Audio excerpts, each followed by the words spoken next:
Hello friends, कैसे हो आप सब। आशा करता हूँ आप सब ठीक होंगे। आज मैं इस जनरल नॉलेज की वीडियो में इतिहास के कुछ महत्वपूर्ण क्वेश्चन डिस्कस करूँगा। तो चलिए शुरू करते हैं। हमारा पहला प्रश्न है, औरंगजेब का जन्म कब हुआ। औरंगजेब का जन्म कब हुआ? औरंगजेब का जन्म 3 नवंबर 1618 ईस्वी में हुआ और इनका जन्म गुजरात राज्य के दाहोद जिले में हुआ था। यह मुमताज महल और शाहजहां की छठी संतान थे और इनकी मृत्यु 1707 ईस्वी में हुई थी। चलिए अगला प्रश्न। किसने सर्वप्रथम यूरोप से भारत पहुंचने का समुद्री मार्ग ढूंढा था? तो वास्को डी गामा ने सर्वप्रथम यूरोप से भारत पहुंचने का समुद्री मार्ग ढूंढा था। ये 1457 ईस्वी में यूरोप से चले थे और 300 दिन में 24,000 माइल तय कर 1498 ईस्वी में केरल के कोझिकोड जिले के कप्पड़ गांव में पहुंचे थे। अपनी पूरी जिंदगी में 3 बार भारत आए थे। तो चलिए अगला प्रश्न। भारत में पहली इंग्लिश फैक्ट्री कहाँ लगी? भारत में पहली इंग्लिश फैक्ट्री कहाँ लगी? तो वो सूरत में लगी और ये 1608 ईस्वी में लगी। हालांकि पुर्तगाल ने 1503 ईस्वी में कोचीन में पहली फैक्ट्री लगा दी थी। तो चलिए अगला प्रश्न। ईस्ट इंडिया कंपनी ने बंगाल में किलाबंदी करना कब शुरू किया? ईस्ट इंडिया कंपनी ने बंगाल में किलाबंदी करना कब शुरू किया? तो ये 1696 ईस्वी में किया। किलाबंदी करना हो मतलब अपना सुरक्षा बनाना, यानी अपने जो कंपनी है उसके आसपास हाई वॉल लगा लेना। प्लासी का युद्ध कब हुआ? प्लासी का युद्ध कब हुआ?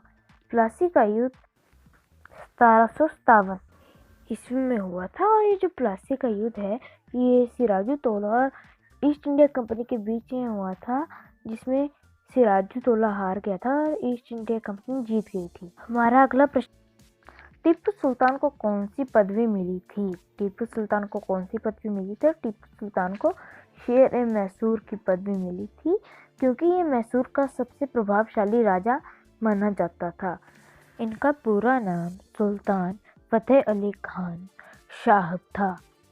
हमारा अगला प्रश्न है, बक्सर की लड़ाई कब हुई? बक्सर की लड़ाई कब हुई? तो बक्सर की जो लड़ाई है वो 1764 ईस्वी में हुई, 64 ईस्वी में हुई और ये मीर कासिम और ईस्ट इंडिया कंपनी के बीच में हुई, जिसमें मीर कासिम हार गया और ईस्ट इंडिया कंपनी जीत गई और फिर ईस्ट इंडिया कंपनी ने मीर जाफर को बंगाल का नवाब बना दिया। चलिए अगला प्रश्न। वारेन हेस्टिंग्स का गवर्नर जनरल के रूप में कार्यकाल कितने वर्षों का था? तो ये 12 वर्षों का था। वारेन हेस्टिंग्स पश्चिम बंगाल के गवर्नर जनरल थे और जो इनका कार्यकाल था वो 1773 से लेकर 1785 तक था। हमारा अगला प्रश्न है, भारत का पहला गवर्नर जनरल कौन था? भारत का पहला गवर्नर जनरल कौन था? तो वो था Lord William Bentinck. Lord William Bentinck के भारत के पहले गवर्नर जनरल थे। 20 मार्च 1835 को भारत के पहले गवर्नर जनरल बने और यह बंगाल के अंतिम गवर्नर जनरल थे। हमारा अगला प्रश्न है, हैदर अली और टीपू सुल्तान कहाँ के शासक थे? हैदर अली और टीपू सुल्तान कहाँ के शासक थे? तो ये मैसूर के शासक थे। कहाँ के? मैसूर के। और मैसूर वर्तमान काल में कर्नाटक में है और 1612 ईस्वी में ओडियार ने मैसूर राज्य की स्थापना की थी। तो चलिए अब हमारा अगला प्रश्न है, विलय का सिद्धांत किसने लागू किया? विलय का सिद्धांत किसने लागू किया? तो लॉर्ड डलहौजी ने विलय का सिद्धांत लागू किया।